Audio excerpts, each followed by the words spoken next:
Okay, so all I've done really quick is thrown a floor into a floor plan, put a material in the floor, put a surface pattern on the material that's on the floor.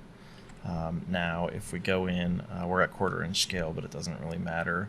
If we go into object styles and we go down to floors, of course, if we change the projection line weight, all that I'm expecting to change is the perimeter lines, because floors have always, well, all objects have had their surface patterns forced basically to the line weight 1. So no matter what I do there, the lines stay the same. And then just to validate that, if we actually go into the line weights themselves and we say, okay, at 1/4 inch, let's just look and see what happens. So we know that floors right now are the 2, and if we go something like that, if we go something like that, of course, we're expecting to see the big line around the outside because we just changed line weight 2 significantly. But if we change line weight 1, then of course we'll see the pattern lines start to grow, because all of the lines in the patterns are using line weight 1.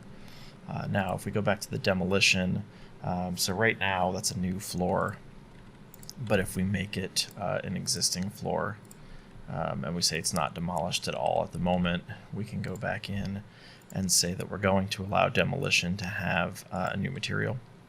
By the way, because I recorded this in a no template project, I did take out the line weight overrides on new objects. They're in there from Autodesk by default, which is completely stupid, because if new objects are overridden, then obviously there's no real point to object styles. So I just took those out anyway, but I did put another material in for demolition and gave it its own surface pattern as well. Interestingly enough, well, that's a material with a surface pattern on it, but regardless, if we also then go back in and say this is now going to be demolished in phase new construction, and we're now doing basically show previous and demo or new construction. Interestingly enough, the pattern doesn't seem to work as the demo pattern there. I'm not entirely sure why that is in this file. I don't tend to use a demo pattern, but still, with that being the way it is, if we go back to line weights, and again we change line weight 1 at 1/4 inch, that's now affecting both the outline and this hatch pattern here. So I'm expecting it to override the hatch pattern, and I believe the reason that it's also affecting the demo perimeter is because in this particular file, if we go back to here, I'm betting this is overridden, to line weight 1. So if we put this on no override, now I'm expecting the outer line is going to go back to object styles, which will be lighter. Of course, the pattern is still responding to line weight 1. So if we go back into here again and put this back on .003, we'll see the pattern will go back to normal.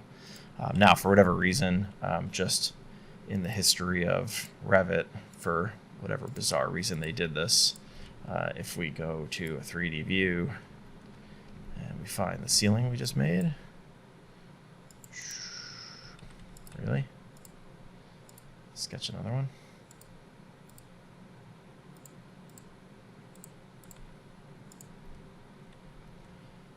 Oh, I'm in demo. That's awesome. Yeah. Hello. Very tired. So if we put this on a ceiling and we give it a material on the bottom, that's going to be, we'll use something different and we'll give it a model pattern. Doesn't really matter what. We'll just say, there we go, crosshatch, 1 foot by 2 feet.